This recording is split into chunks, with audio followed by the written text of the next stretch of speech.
이제 오늘 레위기 10장 말씀입니다. 1장부터 9장까지 기억나십니까? 네, 이건 기억나시죠? 5가지 제사가 뭔가? 자, 구절을 잠깐 복습하면요, 1장부터 이제 7장까지 보면 5가지 제사가 기록되어 있는데, 자, 번제, 소제, 화목제, 속죄제, 그 다음 마지막 한 가지, 네, 속건제. 야, 대단하십니다. 그렇게 1장부터 7장까지 5가지 제사에 대해서 기록되어 있고요. 그 다음에 이제 8장에는 제사를 집례할 제사장의 위임식입니다. 제사 어떻게 하냐 했으니까 이제 제사를 집례할 제사장을 8장에 소개한 거죠. 자, 이게 그림을 그리시면 이어집니다. 자, 그러면 이제 9장 뭡니까? 제사에 대해서 알려줬어요. 그 제사장이 세워졌습니다. 그럼 9장은 뭡니까? 아론이 대제사장으로서 공식적인 첫 임무를 하죠. 첫 공식 제사를 드립니다. 자, 그게 이제 9장까지의 말씀이고요.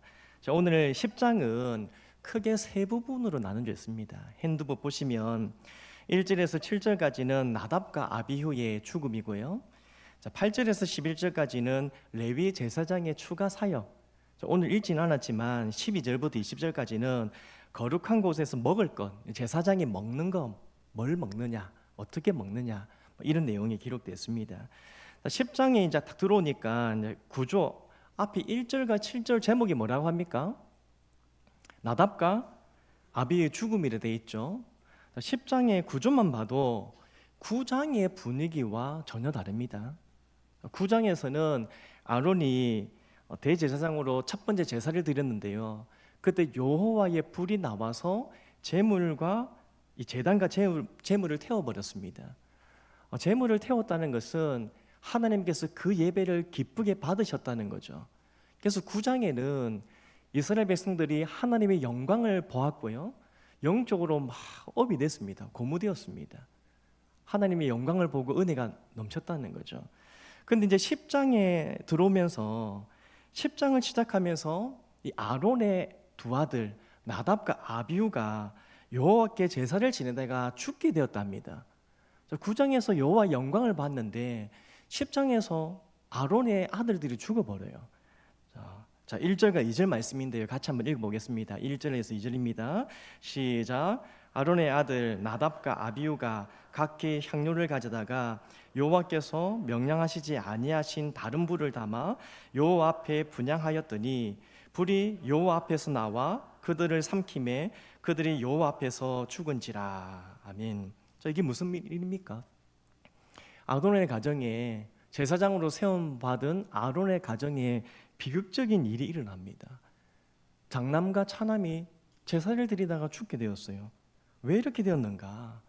자, 아론의 이 아들들은 아버지와 똑같은 제사장으로 향로를 가져다가 분향하는 임무가 있었습니다. 향로를 가지고 분향. 그런데 나답과 아비후가 오늘 이 말씀 보니까 여호와께서 명령하지 아니하신 다른 불로 분향했다고 하죠. 자, 여호와께서 명령하지 아니하신 다른 불이라 한다면 여호와께서 명하신 불이 있다는 거잖아요. 명령하지 아니한 불이라 했으니까 그럼 명령한 불이 있다 이거잖아요. 그럼 여호와께서 명령한 불이 뭔가? 어떤 불을 드려야 되는가? 그 불은, 그것은 바로 번제단에서 가져오는 불입니다. 자, 핸드북에 있죠. 자, 아론과 아론의 아들들은 번제단에서 불을 가져다가 이 불을 붙여야 되거든요. 자, 이 말씀은 레위기 6장 13절 보면 하나님은 번제단의 불을 꺼지지 않기로 했습니다. 그러니까 번제단의 불은 24시간 동안 365일 동안 계속 꺼지지 않고 타올라야 됩니다. 그리고 제물을 태울 때나 분향단에 분향할 때는 반드시 번제단에 있는 그 불을 사용하려 했습니다.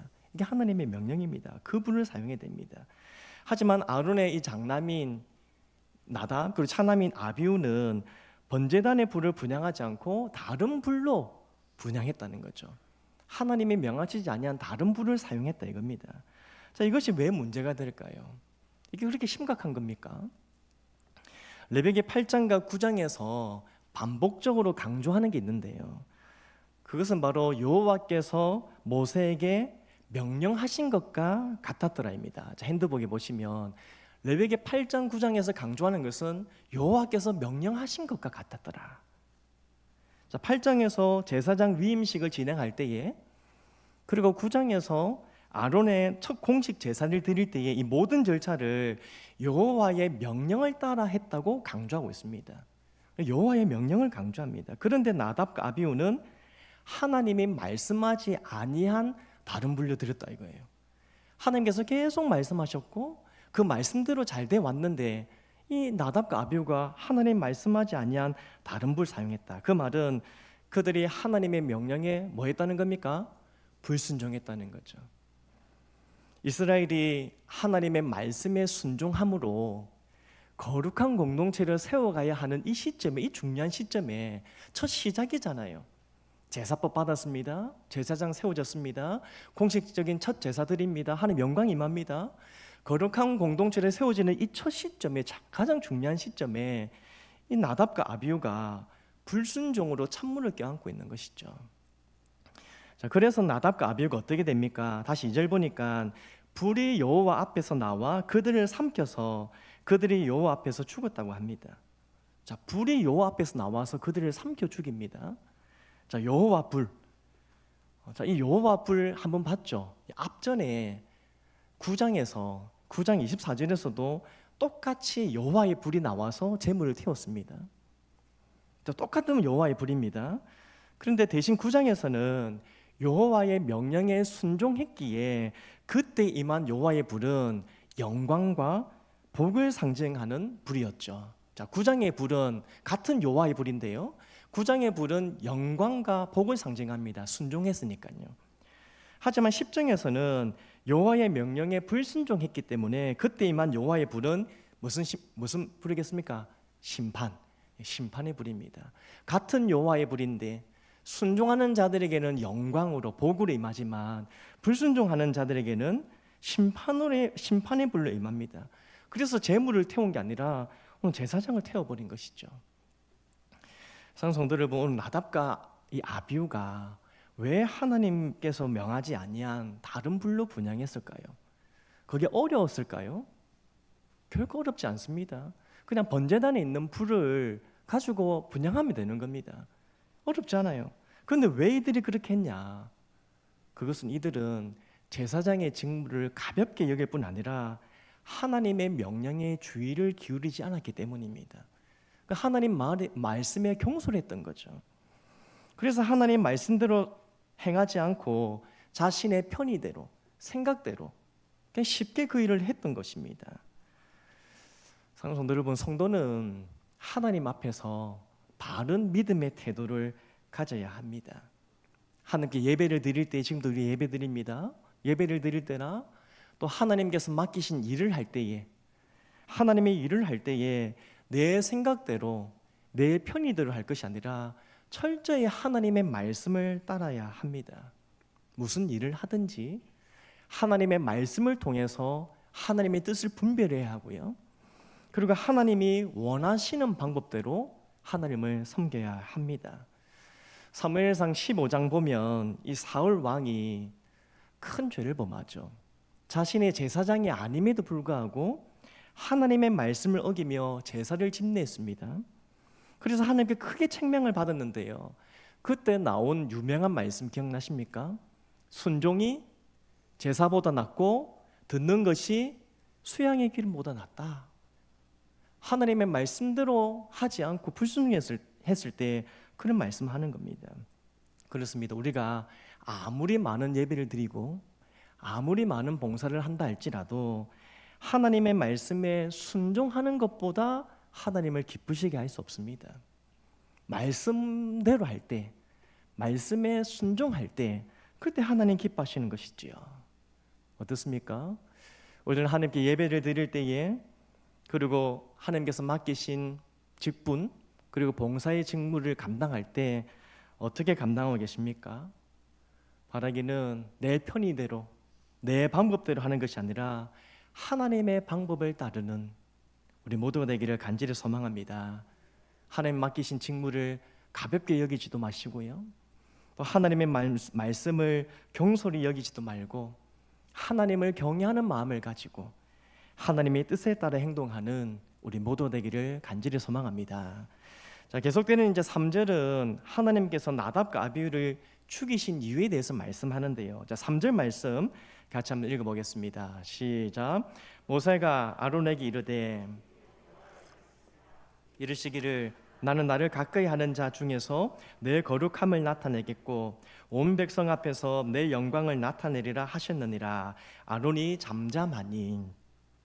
자, 하나님은 자신을 가까이 하는 자 중에서 자신의 거룩함을 나타내시고요, 또 자신의 영광을 나타낼 것이라고 말씀하십니다.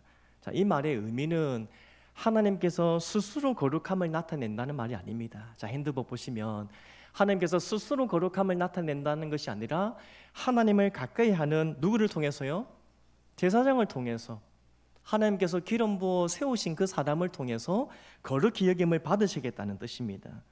자, 그러면 하나님께서 제사장을 통해서 어떻게 거룩히 여김을 받으십니까? 그것은 제사장들이 분향단에 분향하는 규정을 잘 지키고 또 하나님의 율법을 바르게 지키는 것을 통해서 이루어집니다. 그러니까 제사장이, 하나님의 종들이, 기름 부음 받은 사람들이 하나님의 율법을 바르게 지킬 때, 그때 하나님의 거룩함이 나타나는 겁니다. 자, 그렇다면 나답과 아비후는 어떻습니까? 그들은 하나님께서 명령하지 아니한 다른 불로 분향함으로 하나님의 거룩하심을 크게 훼손했다 이거죠. 그들이 하나님 그 분향단에 하나님의 명하신 불로 분향했다면 하나님의 거룩함이 나타나는 겁니다.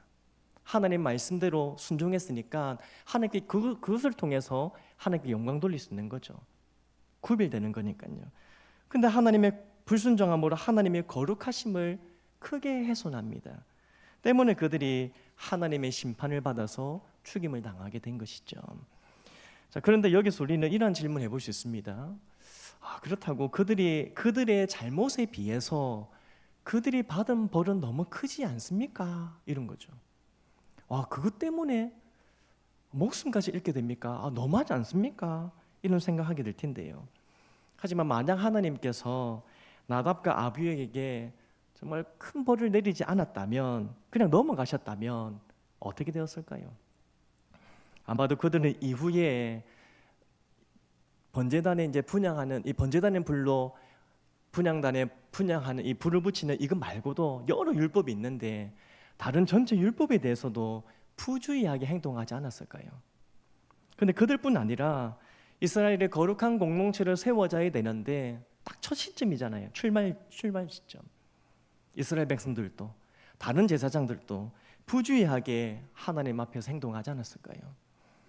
때문에 하나님은 이 첫 제사부터 너무 중요한 시점에 이스라엘 공동체가 언약 공동체로 거룩한 공동체로 세워지는 이 시점에 첫 제사부터 거룩을 요구하시면서 엄격한 심판을 내리셨던 것입니다.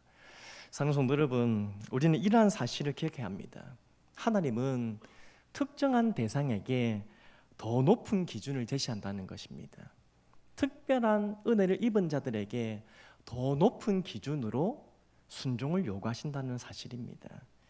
하나님은 세상 사람들보다 이스라엘 백성들에게 더 높은 도덕성 요구하지 않습니까? 그리고요, 이스라엘 백성들 중에서도 제사장, 왕, 선지자 이런 지도자들에게는 더 높은 잣대로 판단하셨습니다.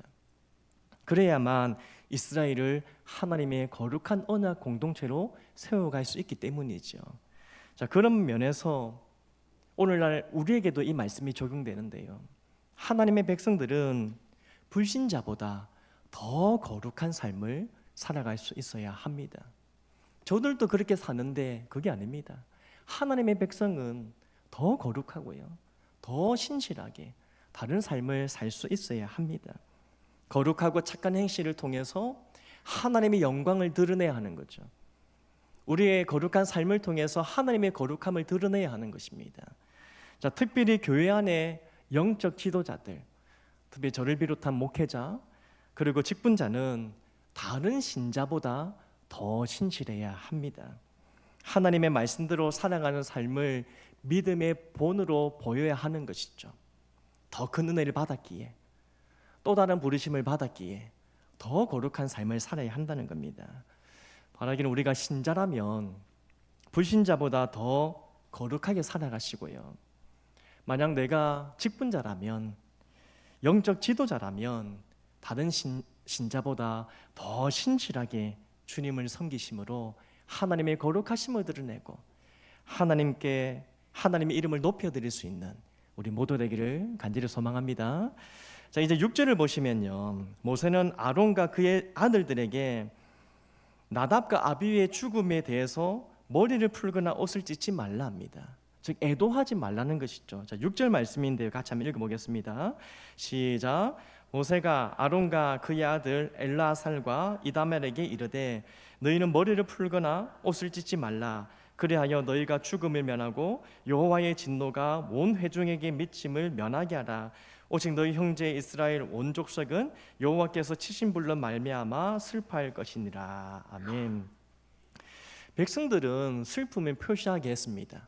그런데 그 슬픔은 이렇게 나답과 아비후의 죽음보다 하나님의 심판에 대한 슬픔을 표시하는 겁니다. 그런데 아론과 엘라살과 이다말, 셋째, 넷째 이 아들에게는 이 나답과 아비후의 죽음에 대해서 슬퍼하지 말라고 하셨습니다. 자, 아론과 살아남은 두 아들에 대해서는 심판으로 죽은 이 아들에 대해서 슬퍼하지 말래요. 왜 그렇게 하셨는가? 자, 나답과 아비후의 죽음에 대해서 슬퍼하지 않아야 될 이유는, 첫 번째는 하나님의 분노에 불만을 표시하는 행위가 될 수 있기 때문입니다. 자, 불만, 핸드북의 불만입니다. 자, 나답과 아비후는 그냥 죽은 게 아니고요, 하나님 앞에서 불순종함으로, 그러니까 죄를 범함으로 징벌을 받았습니다. 심판을 받은 거죠.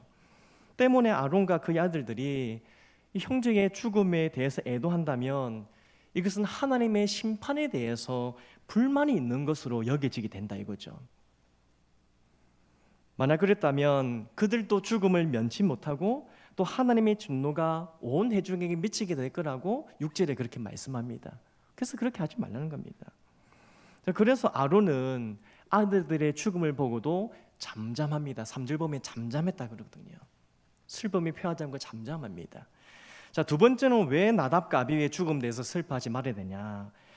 슬퍼하는 것으로 제사장의 제사 집례가 중단되어서는 안 되기 때문입니다. 자, 나답과 아비후의 이 죽음을 슬퍼하는 것 때문에 제사장의 제사 집례가 중단되면 안 되기 때문에 그렇게 하지 말라 이겁니다. 자, 당시 나답과 아비후가 죽었지만 아직 첫 공식 제의의 저녁 순서가 남았거든요. 아침과 저녁으로 제사 지내니까 저녁 순서가 남아 있습니다. 그때 살아남은 아들 엘라살과 이다말은 아버지 아론을 도와서 그 제사를 드려야 했습니다. 때문에 아론과 살아남은 두 아들이 죽은 자들을 애도하기 위해서 해묵문을 떠난다면 제사는 중단될 수밖에 없었던 것이죠. 자, 특별히 7절에 보면, 자, 7절에 관유가 너에게 있는즉, 이어서 그런 말씀을 하는데요, 관유가 너에게 있은즉 너희는 행막문에 나가지 말라 합니다.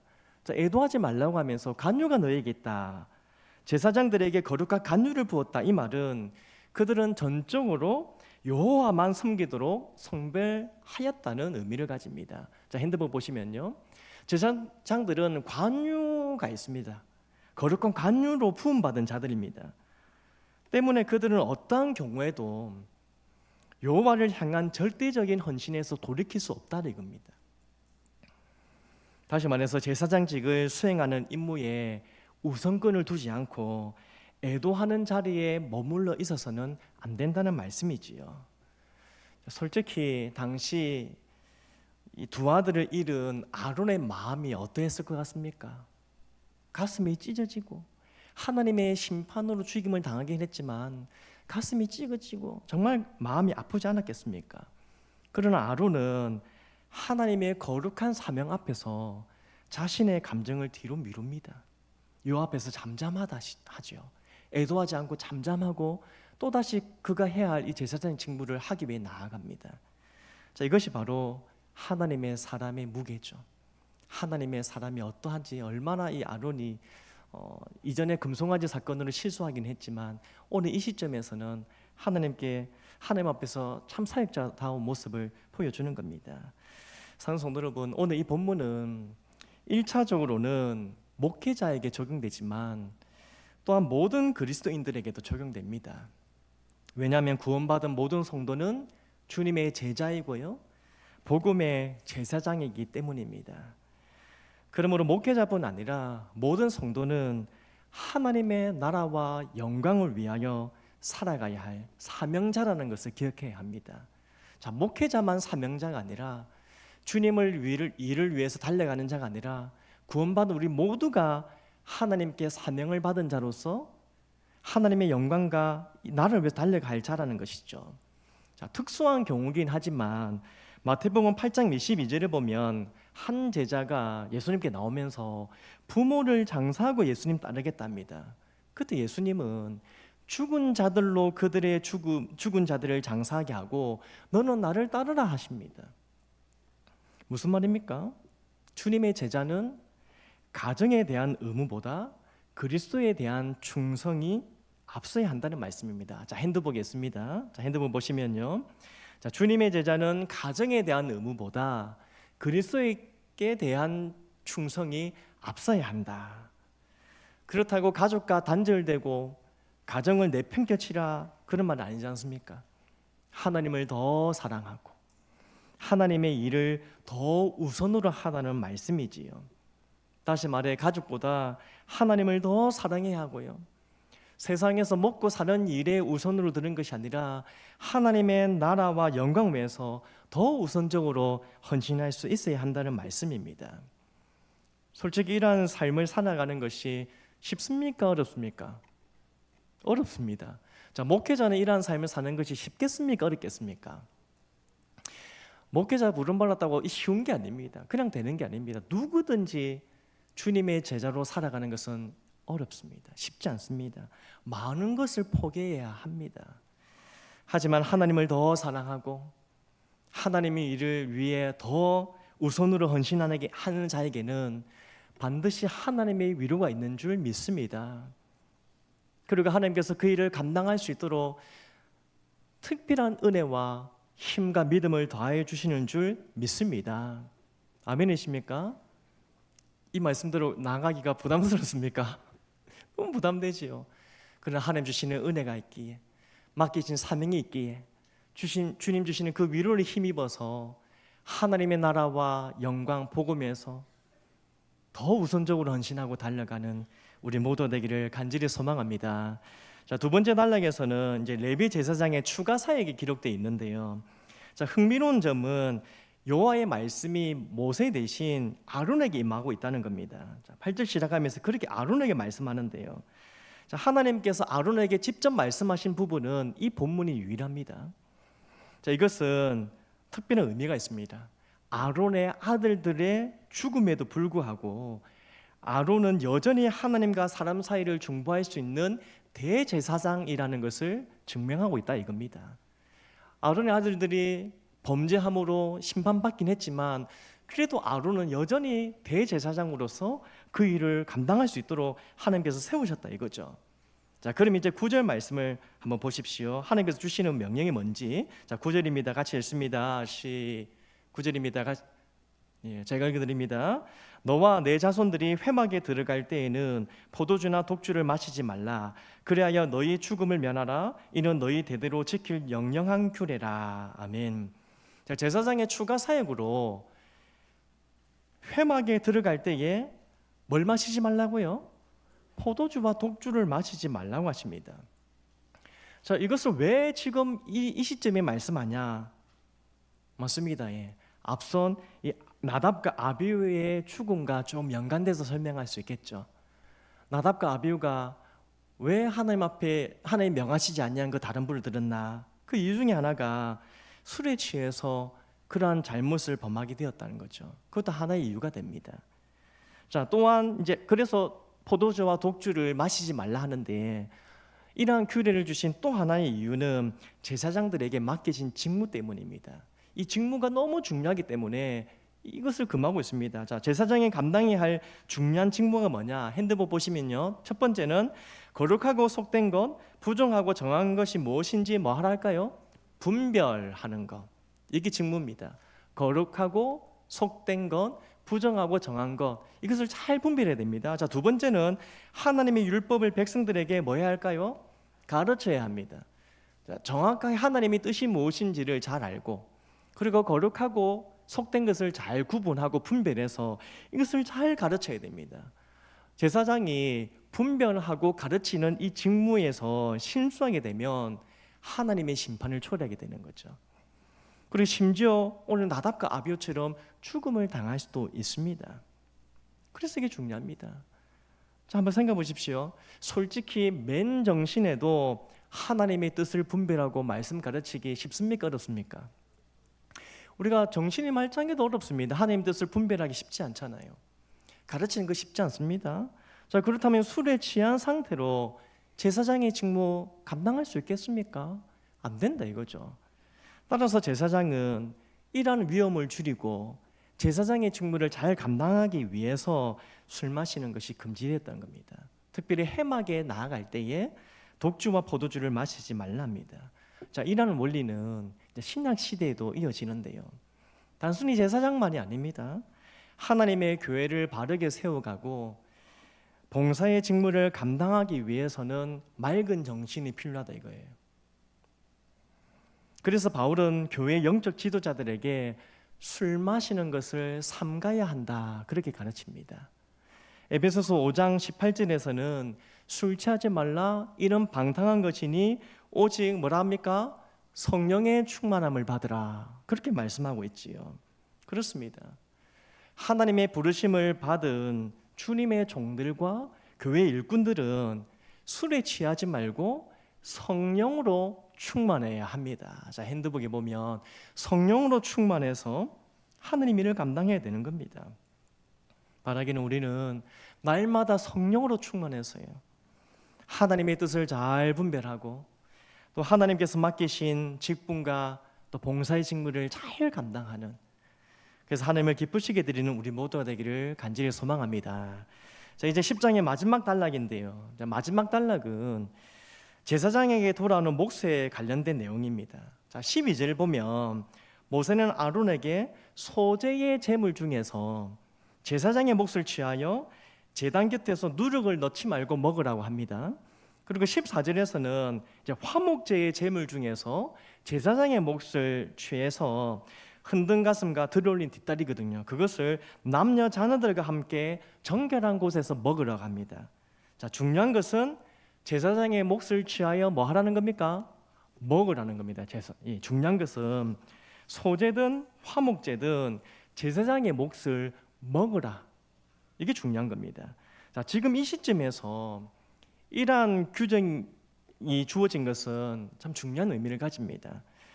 왜냐하면 이것은 나답과 아비후, 제사장인 나답과 아비후가 비극적으로 죽는 이 사건이 발생했지만 남아있던 제사장들 있죠. 남아있는 제사장들의 목, 그리고 그들의 사역에는 변경이 없음을 보여주기 때문입니다. 아론의 아들 두 아들이 범죄함으로 심판받았다고 아론과 남아있는 엘르아사가 이다말의 사역이 중단되는 것이 아닙니다. 그들은 여전히 제사장으로 제사장의 몫을 받고요, 그 사역도 감당할 수 있다 하도록 주신 것이죠. 자, 다시 말해서 나답과 아비후의 죽음이라는 이 재앙에도 불구하고 하나님께서 기름 부으신 제사장의 특권은 여전히 유지되고 있다. 자, 그것을 말씀해 주고 있는 것입니다. 자, 마지막으로 이제 16절에서 20절 말씀은 속죄제에 대한, 먹는 것에 대한 의미인데요. 앞에는 소제와 화목제면 이 마지막 부분은 속죄제에 대한 부분입니다. 자, 모세는 아론에게 속죄제 제물로 드려졌던 염소의 남은 부분을 찾습니다. 염소의 남은 부분, 속죄제를 드리고 남은 부분을 찾습니다. 어디 있냐고. 자, 속죄제의 경우는 피를 어떻게 처리하느냐에 따라서 먹을 수도 있고 먹지 못할 수도 있습니다. 다 먹을 수 있는 게 아닙니다. 제사장이 자신을 위해서 속죄제를 드리고 피를 성소의 향단 뿔에 바르는 경우는 이 속죄제 제물을 진영 밖에서 다 태워야 됩니다. 자, 반면에 백성들을 위해서 속죄제를 드리고요, 그리고 이 피를 번제단 뿔에만 발랐을 경우에는 제물의 남은 부분을 제사장이 먹을 수 있도록 했습니다. 자, 자, 그렇다면 지금 모세가 찾고 있는 이 속죄제 제물의 고기는 후자죠. 백성을 위한 속죄제고 피를 번제단 뿔에 발랐던 경우 제사장에 먹을 수 있는 부분, 먹어야 하는 부분, 이 고기를 찾고 있는 겁니다. 자, 그런데 아론이 그 고기를 어떻게 했답니까? 불살라 버렸습니다. 제사장이 먹도록 주어진 것인데 아론은 불살라 버렸어요. 사실 이것은 먹어도 되고 안 먹어도 되는 것 아닙니다. 하나님께서 제사를 지낼 때 제사장에게 먹으라고 주신 것은 반드시 먹어야 되는 겁니다. 때문에 이 아론의 이런 행동은 하나님의 말씀을 어긴 것이 됩니다. 자, 그래서 모세가 진노하면서 아론을 크게 책망하지요. 17절 그렇게 책망합니다. 자, 그렇게 모세가 아론을 책망하니까 아론이 그런 행동을 한 이유를 이야기합니다. 자, 그게 19절인데요. 오늘 19절 말씀 같이 한번 읽어보겠습니다. 19절. 모세가 아론을 책망하니까 아론이 이런 변명을 댑니다. 자, 19절 같이 읽습니다. 시작. 아론이 모세에게 이르되 오늘 그들이 그 속죄제와 번제를 여호와께 드렸어도 이런 일이 내게 임하였거늘 오늘 내가 속죄 제물을 먹었더라면 여호와께서 어찌 좋게 여겼었으리요. 자, 이게 무슨 말이냐? 자, 아론은 나답과 아비후가 범죄함으로 죽음을 당한 후에 두려움이 있었거든요. 그리고 슬픈 감정이 있잖아요. 이러한 두려움과 슬픈 감정을 가진 채로 속죄 제물을 먹는다면 하나님께서 싫어하지 않으실까 이런 생각을 가진 겁니다. 또 하나는요, 자신이 대제사장일 뿐 아니라 이 한 집안의 가장이지 않습니까? 대제사장이면서도 한 집안의 가장인데 때문에 이 나답과 아비후의 죽음에 본인이 책임을 느끼고 더 근신해야 된다. 하나님 앞에 두려운 마음으로 더 근신해야 된다. 그렇게 생각하고 이 고기를 먹지 않았던 겁니다. 자, 아론이 이렇게 대답하니까 모세가 그것을 좋게 여깁니다. 그러니까 아론의 말에 공감하고 수긍했다는 것이죠. 그리고 신기한 것은 뭐냐면 아론은 그러한 실수를 범하고도 죽었습니까? 안 죽었습니까? 안 죽은 거예요. 나답과 아비후는 다른 불을 드렸는데 그 불순종이거든요. 그 자리에서 죽습니다. 근데 아론도 제사장이 그 고기를 먹어야 되는데 먹지 않는 불순종을 했지만 죽음을 당하지 않았습니다. 이것은 하나님께서 아론의 그 마음, 그 중심을 헤아리시고 받아주셨다는 겁니다. 왜 아론의 마음을 왜 받아주시느냐?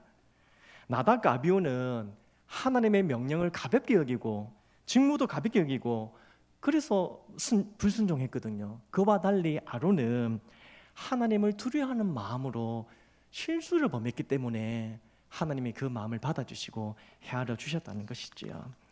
자, 그런데 먹는 것이 이제 중요하다 이야기하는데 끝으로 주목할 부분은요, 제사장이 이 고기를 먹어야 되는 이유입니다. 왜 이걸 먹어야 되느냐? 꼭 먹었어야 되냐? 자, 제사를 드린 후에 제물을 먹는 것은 제사장의 특권이면서 의무입니다. 특권이면서 동시에 의무인데요. 때문에 이 제사는 제사장에게 돌아가는 이 몫을 제사장이 먹으면 끝이 나는 겁니다. 제사를 하나님께 드리잖아요. 속죄나 화목이나 뭐 드리잖아요. 그럼 제사장이 먹어야 될 부분을 먹으면 이 제사가 종결되는 겁니다. 완전히 드려지는 게 되는 거예요.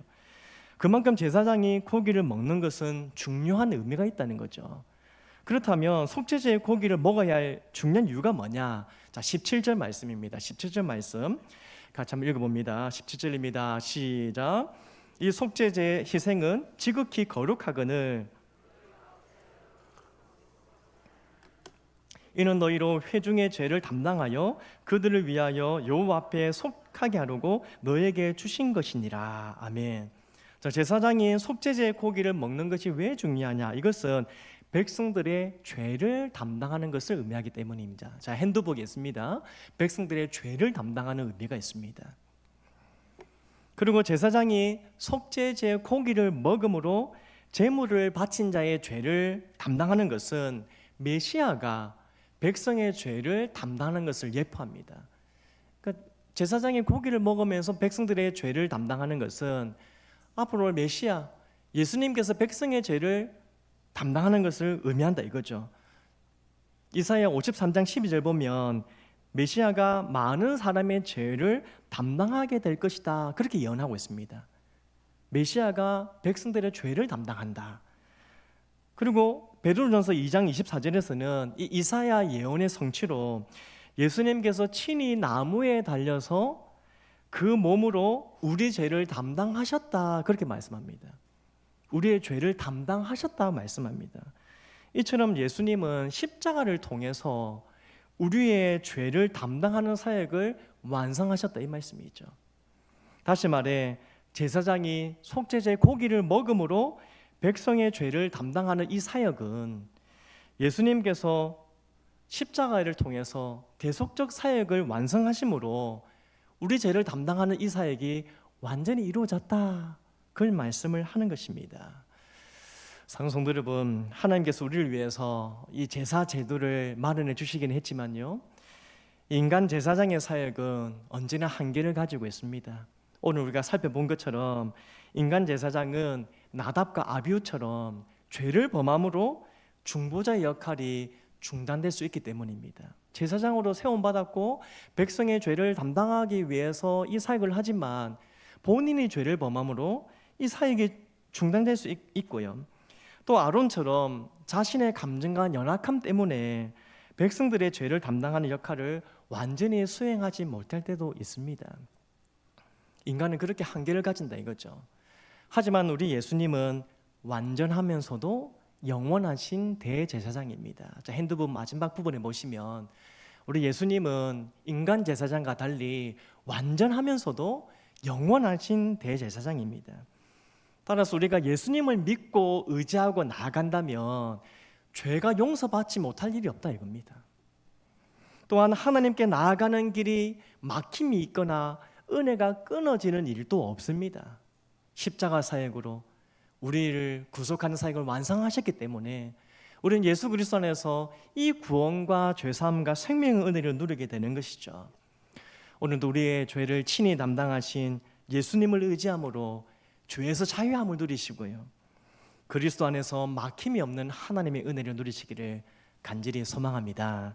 자, 말씀 맺습니다. 자, 레위기 10장은 하나님을 섬기는 일에 있어서 순종과 경외심 그리고 거룩함이 얼마나 중요한지를 보여주고 있습니다. 순종, 거룩, 경외, 이게 얼마나 중요한지 보여줍니다. 오늘 살아가는 우리들에게 어떻게 하나님을 섬겨야 하는지를 보여주고 있는 것이지요. 간혹 버릇없는 아이를 보면 좀 눈살을 찌푸리게 될 때가 있지 않습니까? 어른들이 사랑해주고 오냐오냐 해주고 싫은 소리 하지 않으니까 자기 마음대로 행동하려고 하는 것이죠. 이처럼 우리 또한 하나님의 사랑을 받는다고 버릇없는 자녀처럼 행동해서는 안 됩니다. 우리 버릇없는 자녀처럼 우리도 하나님의 사랑을 너무 많이 받고 하나님께서 참으시고 또 한 번 넘어가시고 참으시니까 하나님을 두려워하지 않고 버릇없는 자녀처럼 행하는, 그렇게 해서는 안 되죠. 오히려 우리는 하나님께서 사랑해 주시는 만큼, 하나님께로부터 사랑을 받은 만큼, 은혜를 받은 만큼 더욱 두렵고 떨림으로 하나님을 기쁘게 섬기고 또 바르게 섬길 수 있어야 할 것입니다. 자, 그런 면에서 우리의 삶의 모든 것은 마지막 가로입니다. 자기 중심적이 아니라 하나님 중심적이어야 합니다. 우리 삶의 모든 부분에 있어서 자기 중심이 아니라 하나님 중심. 자, 내 생각이 내 삶의 기준이 되지 않고 하나님의 말씀이 내 모든 삶의 기준이 되어야 한다는 것이죠. 그러니까 내 생각대로 말하고 행동하는 것이 아니라, 무슨 일을 처리하는 것이 아니라 하나님의 말씀을 따라서 말하고 행동하고 일들을 처리해야 합니다. 그리고 예배드리고 봉사하는 것도 나 중심이 아니라 하나님 중심. 내가 뭔가 하는 것이 아니라, 내가 원하는 방법으로 하는 것이 아니라 예배드리는 것도 봉사하는 것도 하나님 중심으로 해야 합니다. 그것이 바로 하나님을 경외하는 것이고 거룩하게 살아가는 방법입니다. 바라기는 오늘도 우리를 구원하시고 하나님 나라의 일꾼으로 불러주신 그 하나님 은혜에 감사하며 범사에 하나님 중심으로, 성경 중심으로, 교회 중심으로 살아가는 우리 모두가 되기를 주님 이름으로 축복합니다.